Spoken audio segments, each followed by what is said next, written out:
நெறைய பிரைட்ஸ் சொல்லி கேட்டுருக்கேன். இந்த மாரி என்னோட மொத்த லைஃபையும் இந்த சூட்கேஸ்ல பேக் பண்றேன்னு. இப்போ அந்த ஸ்டேஜ்ல தான் நான் இருக்கேன். ஆக்சுவலி எனக்கு இது எப்படி ஃபீல் ஆகுது தெரியுமா? நியூ ப்ராடக்ட்ஸ பார்த்தோனே பயங்கர எக்ஸைட்மெண்ட் ஆச்சு. இன்னொரு பக்கம் இந்த பேக்கிங்ல நான் தனியா தான் பண்ணியிருந்தேன். எங்க வீட்ல யாரும் இல்லனால அமைதியா நான் பண்ணிட்டு இருந்தேன். ஸோ அத பார்க்கும்போது ஒவ்வொரு வாட்டியும் லைட்டா ஓவர் திங்கிங்லாம் அது கொஞ்சம் சேட்னஸா மாறி அப்படி இருந்துச்சு. ஓகே நமக்கும் வெட்டிங் நடக்க போதா? அப்படிங்கிற ஒரு ஹாப்பினஸ் அப்படியெல்லாம் இருந்துச்சு. ரியலிஸ்டிக்கா என்னோட எமோஷன் இப்படி தான் இருந்தது. நான் சாரி தான் பேக் பண்ணணும்னு நெனச்சேன். பட் என்னாச்சுன்னா, அந்த ஆரிக்கு ஸ்டிச்சிங் ப்ராசஸ்லாம் போயிட்டுருக்கனால, அது ஒழுங்கா பேக் பண்ண முடியாதுன்னு, நான் கல்யாணத்துக்கு அப்புறம் எப்படியும் உடனே அடுத்த நாளே வீட்டுக்கு வர மாரி தான் இருக்கும். அன்னைக்கு தான் மிச்ச பேக்கேஜ் எல்லாத்தையும் சென்ட் பண்ணுவாங்க. ஸோ ஃபர்ஸ்ட் டேக்கான அந்த டவலு, காஸ்மெட்டிக் எல்லாம் தேவைப்படும். அதனால காஸ்மெட்டிக்ஸு, டவலு, ஒரு நைட் ட்ரெஸ்ஸு இதெல்லாம் முதல்ல எடுத்து வச்சுட்டேன்.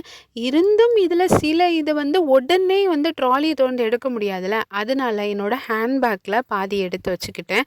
அதுலயும் எனக்கு கொஞ்சம் மிஸ் ஆகுது. இதுவே இந்த பேக்கிங் மட்டுமே எனக்கு இன்னொரு வாட்டி ஒருக்கா ரீபேக்கிங் பண்ணணும் போல. ஸோ நம்ம சேனல் பிடிச்சிருந்தா எல்லாரும் மறக்காம சப்ஸ்கிரைப் பண்ணுங்க. உங்களோட வெட்டிங் பேக்கேஜ் பண்ணும்போது உங்களுக்கு என்னென்னலாம் எமோஷன் ஆச்சு, ரோலர் கோஸ்டர் ரைடுன்னு சொல்லுவாங்கல்ல, அது எப்படி இருந்ததுன்னு கண்டிப்பா கமெண்ட் பண்ணுங்க. மறக்காம சப்ஸ்கிரைப் பண்ணுங்க. பாய்.